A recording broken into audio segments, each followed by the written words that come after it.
Tabet Saad, dit Jafar, 1937-1955, parcours d'un jeune martyr de la révolution algérienne.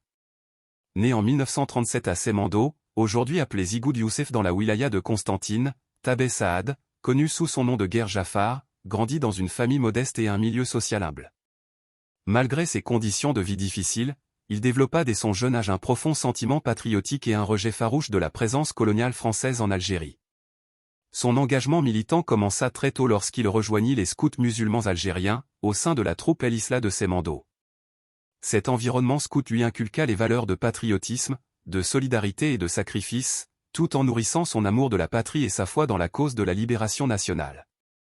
Il évolua dans un espace marqué par une intense ferveur révolutionnaire, entouré de grandes figures de la lutte anticoloniale telles que Zigoud Youssef, Hamoudi Saïd, Hamoudi Larbi, Dibou Bagla et Mioubi Mohamed Salah, qui jouèrent tous un rôle influent dans la deuxième zone historique du Nord constantinois.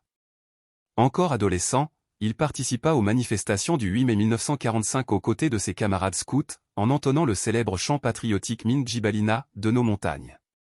Cette manifestation pacifique, menée par le militant Hamoudi Larbi qui portait le drapeau national et prononça des discours enflammés appelant à la liberté et à l'indépendance, se déroula dans une atmosphère de ferveur populaire et de mobilisation massive.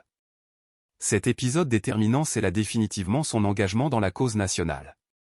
Malgré sa jeunesse, Tabet Saad assuma d'importantes responsabilités au sein du mouvement nationaliste, faisant preuve d'un sens remarquable du devoir et d'un dévouement sans faille, en dépit de la dureté de sa situation personnelle. Avec le déclenchement de la révolution algérienne le 1er novembre 1954, il fut parmi les premiers militants à prendre part au soulèvement armé dans la région de Semando, Constantine.